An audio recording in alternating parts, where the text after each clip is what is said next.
My name is Allison. I'm 29 now, and even today I remember clearly the day I achieved the biggest accomplishment of my life and realized, at the exact same moment, how much I was truly worth in my own parents' eyes.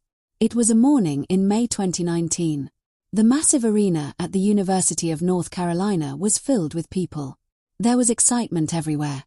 Parents shouting their children's names, flashes from cameras lighting up the room, and students standing near the stage waiting for their turn.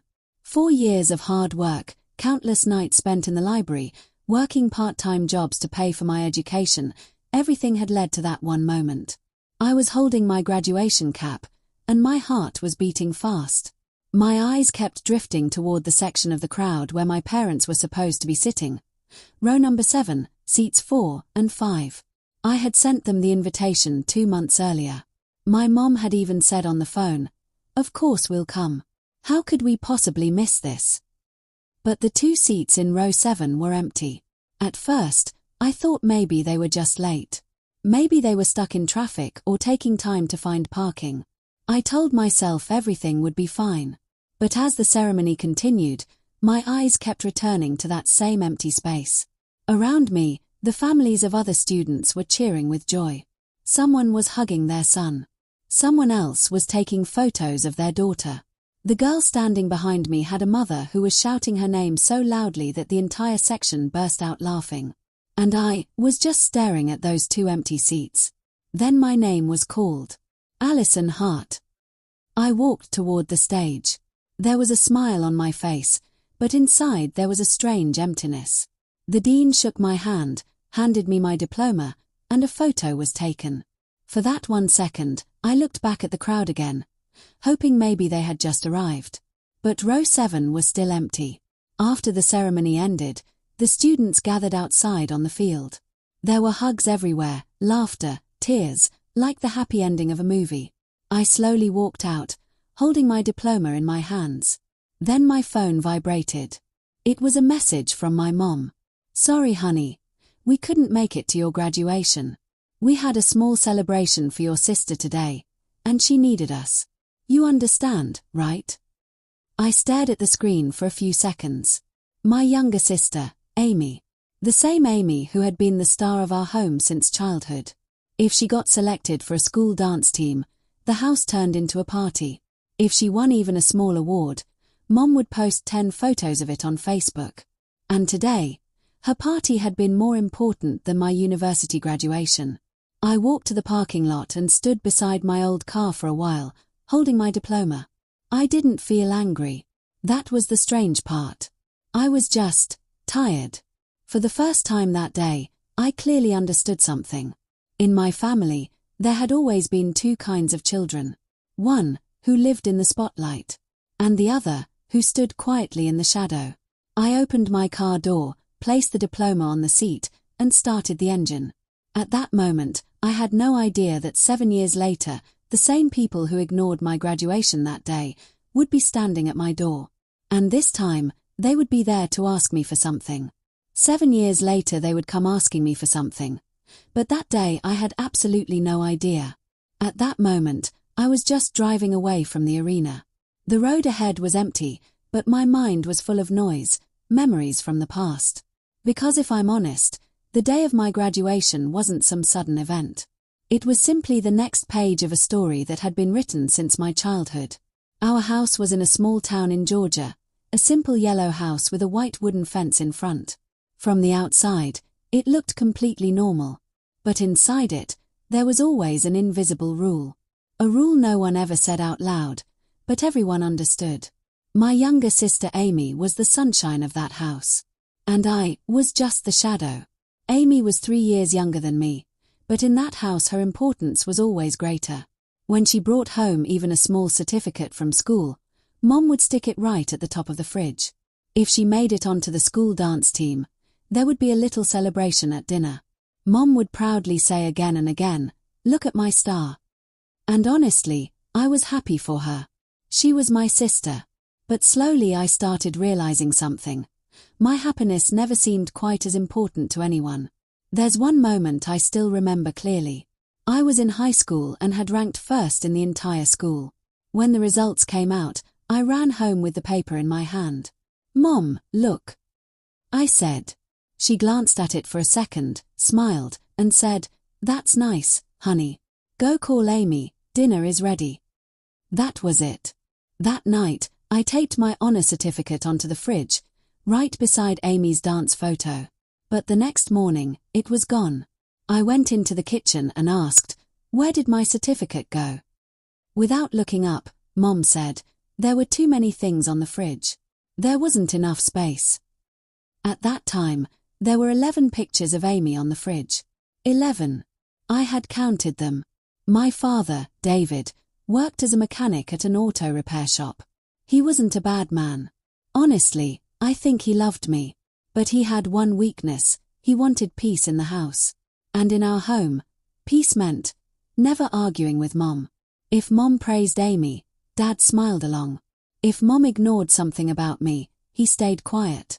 He never openly took sides, neither mine nor Amy's. But sometimes, silence is a side. Slowly, I developed another habit: relying on myself. During the last 2 years of high school, I started working a part-time job. After school, I worked at a nearby gas station. My shift went until 11 at night, and then I would come home and study. Mom had no problem with it. In fact, I think she was relieved that I no longer had to ask her for money. When I received my scholarship letter from the university, I was truly excited. I thought, maybe this time things would be different. Maybe this time Mom and Dad would feel proud. I placed the letter on the table and said, "I got a full scholarship." Mom glanced at it and said, "That's good. We have to leave soon for Amy's dance practice." I nodded. That was the first time I truly understood something. Some people don't see your hard work. They only see the light they already prefer. And maybe that's why the 2 empty seats at my graduation didn't break me as much as they could have. Because somewhere deep down, I had already been prepared for that answer. After graduation, when I returned home, I thought maybe someone would at least ask about the day. Maybe Mom would ask how the ceremony went, or Dad would want to know how it felt walking across the stage. But the moment I stepped inside the house, the scene in front of me made everything clear. The living room was still decorated. Pink balloons were hanging from the ceiling, and on the dining table there was a half-eaten cake with big letters written on it. "Congratulations, Amy." My sister was sitting on the couch, laughing while scrolling through her phone. Mom was in the kitchen putting plates away. When she saw me, she simply said, "Oh, you're back." That was it. I stood there for a few seconds. My diploma was still in my hand. "Why didn't you come?" I asked quietly. Mom answered as if she had already prepared for the question. Without looking at me, she said, "We planned a small celebration for Amy. Her dance troupe won the state competition today." I nodded. But my graduation was today. Now she looked at me. It was the same expression an adult gives a child who's complaining about something small. "Allison, you're the mature one. Your sister needed us today." The room fell silent for a few seconds. My dad was sitting on the other end of the couch watching TV. A sports channel was playing with the volume low. He glanced at me for a moment, then turned back to the screen. In that small moment, I understood everything. I placed my diploma on the table. Amy finally looked at me. "Oh, today was your graduation, right?" she said with a light smile, like she had suddenly remembered. "Yes," I said. "How was it?" I tried to answer, but the words didn't come. Because the truth was, the biggest moment of that day for me wasn't the stage, it was those empty seats. So I simply said, "It was fine." Mom placed the plates in the sink and added, "Anyway, you should start looking for a job now. Real life begins after this." That night I sat in my room for a long time, staring at the ceiling. The walls still had a few old high school posters. My desk held my books, and through the window I could see the same street where I used to ride my bike as a kid. But that night everything felt different. For the first time, I felt like maybe I was in that house simply because I had always been there, not because I was needed. The next week, I made a decision. I would leave that town. I didn't have a big plan. I didn't have a big job waiting for me either. I just had enough money to rent a small apartment and an entry-level data job offer in Raleigh, North Carolina. When I told Mom I was leaving, she simply shrugged. "That's good," she said. "Maybe now you'll learn how to be responsible for yourself." Dad said nothing. He just nodded. And just like that, I packed my things, loaded them into my car, and the next morning I drove away from that house. The drive was long, almost 4 hours. The radio was playing the entire time, but I wasn't really listening. I kept thinking about one thing. If my own parents couldn't stand beside me on the biggest day of my life, then maybe I would have to build my life on my own. And in that moment I made a promise to myself. One day, I would build a life where I wouldn't need anyone's approval. When I reached Raleigh, North Carolina, it was already evening. The city was completely new to me. Wide roads, tall buildings, and crowds where nobody knew anyone else. Strangely, it felt like freedom. My first apartment was so small that if you stood in the kitchen, you could almost see the entire living room. A single bed, an old wooden desk, and a small couch by the window, that was my new home. But that place had one special thing. It was completely mine. My first job was as an entry-level data analyst at a logistics company. The salary wasn't huge, but for me it was a beginning. Arriving at the office at 8 in the morning, staring at numbers on a screen all day, then returning home at night and preparing for the next day, slowly my life started forming a new routine. The first few months weren't easy. Sometimes when I walked home at night and looked at the city lights, I would remember my old house. Mom's voice, the smell of Dad's workshop, Amy's laughter, all of it would pass through my mind. But every time another memory stood over those thoughts. The empty seats in row 7. And that alone was enough to keep me moving forward. I controlled my expenses very strictly. Most nights my dinner was simple: rice, boiled vegetables, or sometimes just pasta. Many of my co-workers went out on weekends, but I usually stayed home and learned new skills. Online courses in data analysis, advanced Excel functions, basic coding classes. Anything that could help me move forward in my career, I learned it. Slowly, things began to change. By the end of the first year, my manager gave me responsibility for a new project. In the second year, I got promoted. By the third year, I was leading the same team where I had once been the most junior employee.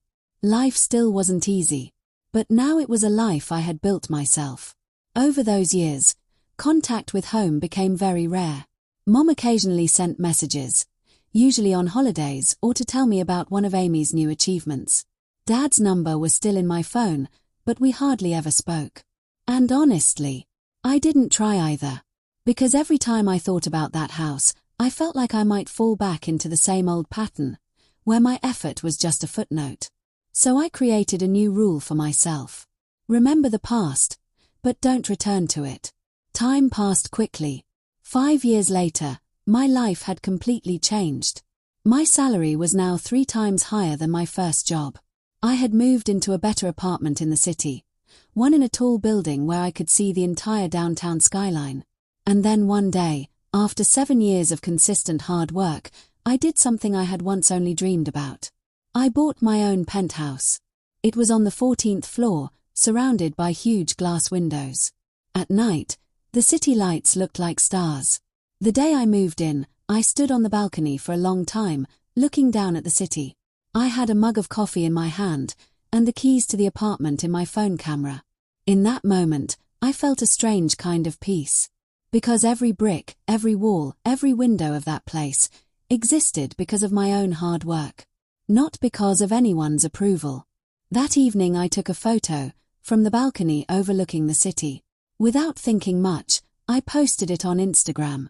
The caption had just one word: home. What I didn't know then was that this one photo was about to reopen the doors to my past. I had posted that photo without thinking much about it. To be honest, I wasn't even very active on social media. Most of the people on my account were old college friends and a few co-workers from the office. So when I posted the picture I had taken from my balcony with the caption home, I never expected it to catch anyone's particular attention.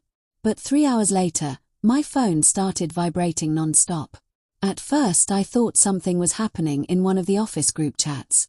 But when I picked up the phone and looked at the screen, the name glowing there made me go completely still for a few seconds. Mom. She had sent a message. Darling, is that your house? I stared at the screen. Darling.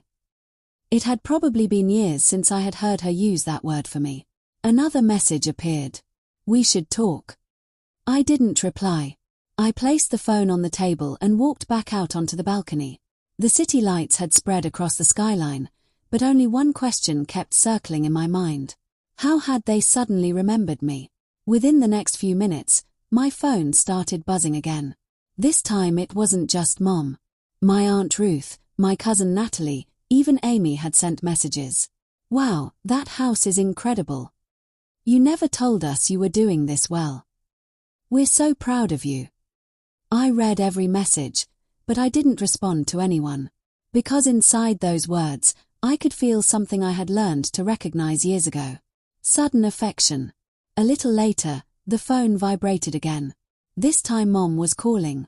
I thought for a few seconds, then answered. Hello. Her voice came from the other side, strangely soft. Alison, honey, how are you? I gripped the balcony railing. I'm fine. We saw your photo. That house, it's beautiful. Thank you. There was a brief silence. Then she said exactly what I had expected. We were wondering, could you come home this weekend? It's been a long time. The whole family would love to see you. The whole family. The same family that hadn't had time to attend my graduation 7 years earlier. I looked down at the street. Lines of headlights were moving slowly along the road. Why suddenly? I asked. Mom gave a light laugh. Oh, nothing special. We just thought it was time for all of us to sit together again. After all, family is the most important thing. Family. Hearing that word from her felt strange. There will be dinner, she continued. Your father will be there, and Amy too. Amy. I didn't say anything for a few seconds. 7 years ago, if Mom had invited me somewhere, I probably would have said yes immediately. But things were different now. I wasn't the girl who waited for someone else's approval anymore. But another thing was also true. Somewhere deep inside, I wanted to know why this was happening now. Okay, I finally said. I'll come. Mom's voice immediately brightened. That's wonderful. We'll be so happy to see you. The call ended. I stayed there on the balcony for a while. Behind me, the penthouse door was open, the city air drifting inside, and the lights stretched endlessly across the skyline.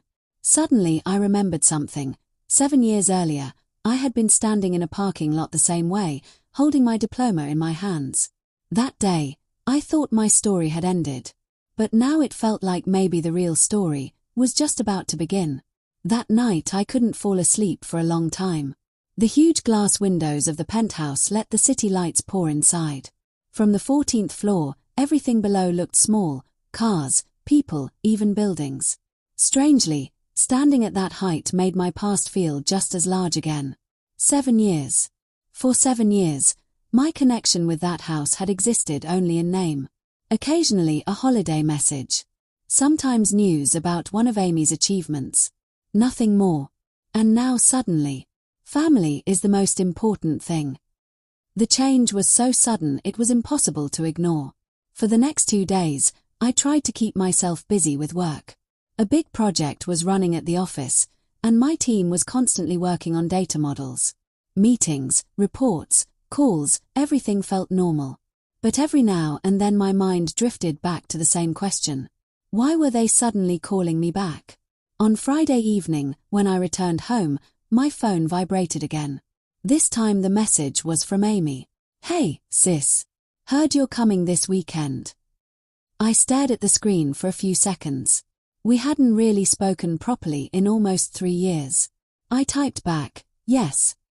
After a moment, another message arrived. Great. Everyone's excited about dinner.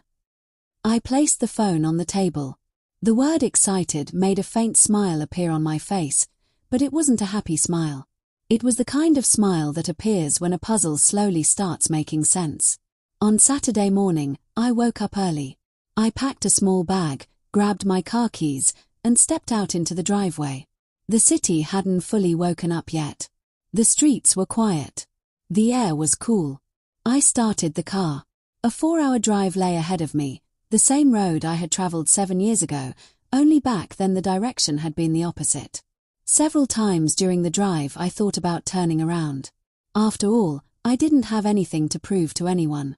But then I reminded myself, sometimes the only way to get answers is to face the past. By noon, I was nearing my old town. The roads began to look familiar. The same old shops, the same gas station, the same turn where we used to drive to school when I was a kid. Then the street appeared. Pennon Lane. My parents' house stood there exactly the same as it had 7 years ago. Yellow walls, a white fence, and a small porch in front. But one thing was different. There were far more cars parked along the street than usual. I slowly pulled over and parked my car by the curb, staring at the house for a few seconds. Lights were glowing through the windows. It looked like there were a lot of people inside. Dinner, Mom had said. But this didn't look like just dinner. I opened the car door, picked up my bag, and walked toward the porch. Before I could even knock, the door suddenly opened. Mom was standing there. There was a big smile on her face, and the moment she saw me, she announced almost dramatically, "Look who's here. Allison is home." Voices came from inside the house. I glanced past the doorway. Nearly 20 people were sitting in the living room. Relatives, neighbors, old faces I hadn't seen in years. My steps stopped right there. Mom grabbed my hand and pulled me inside. "Everyone has been waiting for you," she said. Waiting. At that moment, I realized something very clearly. This wasn't just a family dinner. This was something else. And maybe, in this entire room, there was only one person who still didn't know the real reason behind it. That person was me. The moment I stepped into the living room, I saw several familiar faces. Aunt Ruth was sitting at the corner of the couch, Uncle Dennis was standing with a coffee mug in his hand, and my cousin Natalie was talking to someone near the dining table. As soon as people noticed me, the room suddenly filled with movement. "Oh, Allison is here. Wow, it's been years. We saw your photo, that house is incredible." I greeted everyone with a small smile, but inside I felt something strange. For years, hardly anyone had remembered me, and suddenly today everyone seemed so happy to see me. Mom placed a hand on my shoulder and said proudly, "I told everyone how well our daughter is doing in the city now." "The penthouse, right?" Uncle Dennis said with a laugh. "The one on the 14th floor?" I nodded. "Yeah, something like that." Several people around the room nodded in admiration. But at that moment my eyes moved to the other side of the room. Amy was standing there quietly, watching me. She had a smile on her face, but it wasn't the same confident smile she used to have. There was a hint of exhaustion in it. Next to her stood a man, Travis, her husband. I had only met him twice before. Mom suddenly gestured for everyone to settle down. "All right, everyone sit," she said. "Dinner is ready." We all gathered around the dining table. The food was already laid out: roasted chicken, potatoes, salad, and Mom's famous pie. Everything looked exactly like a normal family dinner. But I still had that feeling. Something wasn't right. During dinner the conversation stayed light. People kept asking me about the city, my job, my apartment, my work. Mom occasionally added with pride, "Our Allison has always been very hardworking." Hearing that surprised me a little. 7 years ago, that same hard work hadn't seemed very important to her. But I stayed quiet. By the time dessert arrived, the atmosphere had grown even lighter. People were laughing, sharing stories. Then suddenly Mom stood up. She tapped her spoon lightly against her glass. "Everyone, just a moment." The room slowly fell silent. Mom smiled and looked at me. "Everyone knows that Allison has been doing very well in the city." A few people nodded. "And as a family," she continued, "we always help each other, don't we?" My heartbeat quickened slightly. I watched her carefully. She was still smiling. "Actually," she said, "Amy and Travis have been going through a bit of a difficult time lately." Several people in the room looked toward them with concern. Amy lowered her eyes. Mom continued. Travis lost his job a while ago. And right now things are little challenging. I remained silent. But that uneasy feeling was slowly becoming clearer. Mom looked directly at me. But we're lucky, she said, because someone in our family is doing very well. Almost every pair of eyes in the room turned toward me. And in that moment, I finally understood why this dinner had been arranged. This wasn't a family gathering. It was a stage. And I was about to become the center of the entire performance. At that moment, the air in the room felt heavier. Nearly 20 people were looking at me. Some with curiosity, some with sympathy, and some as if they already knew what was about to happen next. Mom was still smiling. It was the same smile I knew so well, the one she used whenever she wanted something to appear completely normal. Look, she said, that's what family means. We stand by each other. Aunt Ruth, sitting beside me, immediately nodded. Exactly. Mom continued, Amy and Travis are going through a difficult time right now. But we all know that problems are temporary, especially when family supports each other. I still said nothing. Half of my pie sat untouched on the plate in front of me, but I couldn't taste it at all. Mom took a slow breath and looked straight at me. Allison, you've always been the sensible one. I had heard that sentence many times before, and every time it meant the same thing. Someone was about to ask something from me. Your sister needs a little help, Mom said. A quiet murmur spread around the room. Amy softly said, Mom.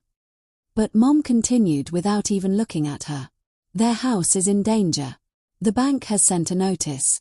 If nothing changes in the next few weeks, they may have to leave it. I looked at Amy. She was still staring down at the table. Travis shifted slightly in his chair, but he didn't speak. Mom returned to that calm tone again.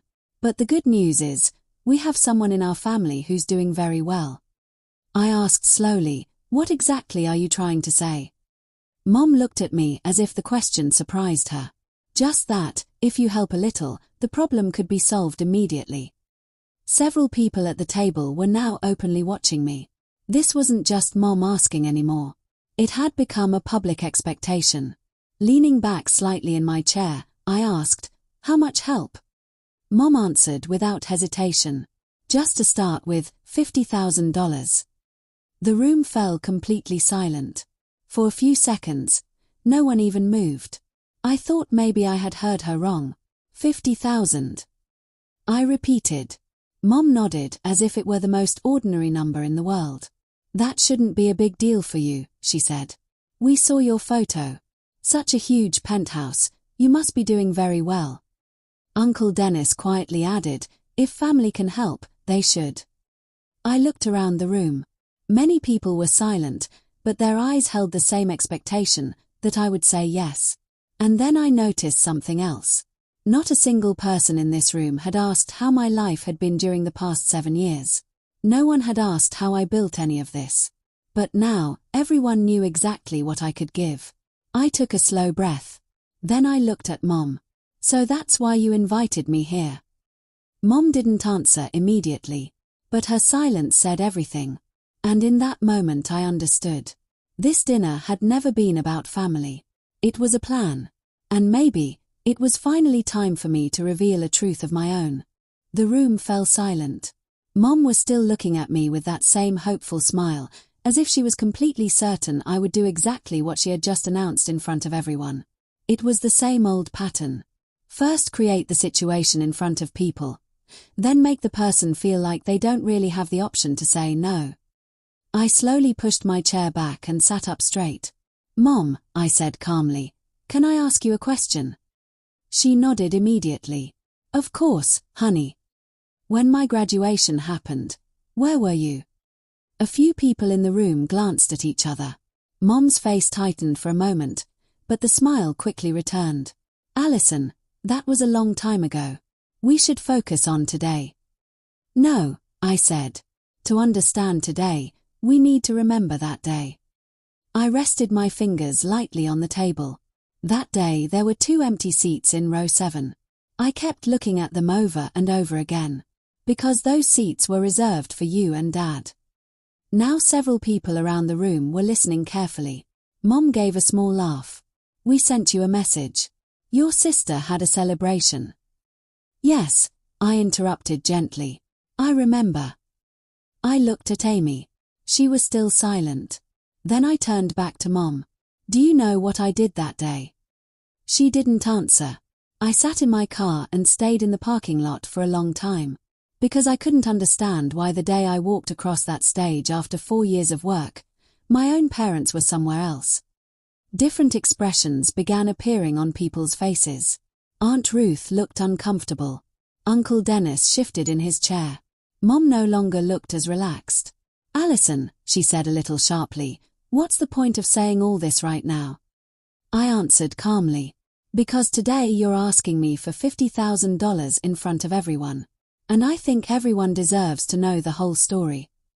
The room fell silent again. I continued. 7 years ago I left that house because I finally understood what my place was in it. I looked at Amy. And I don't blame you, Amy. Honestly, I don't. It wasn't your fault that Mom and Dad liked you more. Amy slowly lifted her head.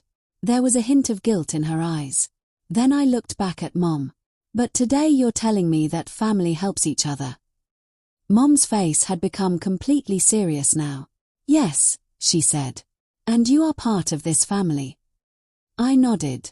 You're right. Then I slowly stood up from my chair. But family also means people don't remember you only when they need something. Several people in the room were now watching me differently, as if they were hearing my voice for the first time. I picked up my bag. Mom's voice suddenly grew sharper. So you're not going to help? I stayed silent for a few seconds. Then I said calmly, I will help. Several people in the room visibly relaxed. But I wasn't finished speaking yet. But before that, I added, there's something all of you should know. And it was a truth that was about to completely change the atmosphere in that room. Everyone was silent now. Just seconds earlier the room had been filled with casual conversation and polite family chatter. Now it had turned into a strange moment of anticipation. All eyes were on me, including Mom's. What truth? She asked impatiently. I slowly placed my bag on the table and opened the zipper. Inside, I pulled out a thin folder. This hadn't been a sudden decision. The moment Mom had called me and invited me to dinner, something inside me had already warned me that this meeting wasn't just about catching up. So before coming here, I decided to clarify a few things. I opened the folder and placed a document on the table.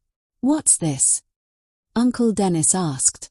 I replied calmly, the public property record for Amy's house. A small ripple moved through the room. Mom's expression hardened. What does that mean? She asked. I pointed to the paper. It means the house you're saying needs $50,000 to be saved doesn't actually have any foreclosure notice from the bank. The room went completely still. Uncle Dennis picked up the paper and started reading it. Aunt Ruth leaned closer to look. Mom stared at me for several seconds. What exactly are you trying to say? Her voice had turned cold now. I answered quietly. I'm just saying that if there's a problem, it isn't because of the bank. Now everyone's attention shifted toward Amy and Travis. Travis's fingers were tapping nervously on the table. Amy lowered her head again. After a few seconds of silence, she spoke softly. Travis made some bad decisions. Whispers began spreading across the room. I continued. It didn't take me long to find the real reason. Public records tend to show more than people expect. I pulled another document from the folder. 3 months ago Travis was charged with a DUI. After that, he lost his job. Uncle Dennis exhaled deeply. Mom immediately spoke. Allison, there was no need to say all this in front of everyone. I looked at her. Maybe not. But there was no need to ask for $50,000 in front of everyone either. For a moment, no one spoke. Then I said quietly, I told you I would help. Everyone's eyes lifted toward me again. But there's a difference between helping and being used. I looked at Amy. If you truly need help, I'm willing to sit down with you and figure out a real solution.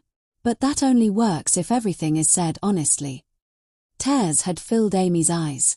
For the first time, Travis lifted his head, but he had no words. I picked up my bag. Mom was still sitting in her chair, but the confident smile she had earlier was completely gone. I looked around the room one last time. This was the same house where I had grown up.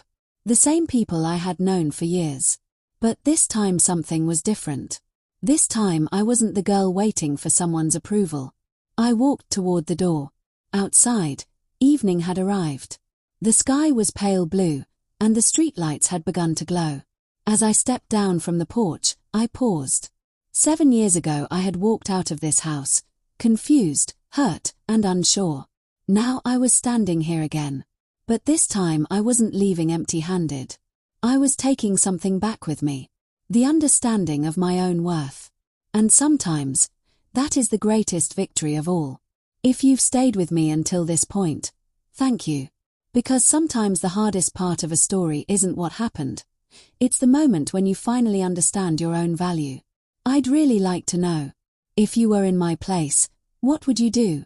Would you help your family, even if they never truly valued you before? Or would you do what I did, set a boundary and move forward? Write your answer in the comments. I truly read what people think. And if this story touched you in any way, don't forget to like the video. If you enjoy listening to stories that are real, raw, sometimes painful, but ultimately empowering, subscribe to the channel. Because the next story might be even more unexpected. Until then, take care of yourself. And remember, sometimes the strongest step isn't moving forward. Sometimes it's standing your ground and saying, enough.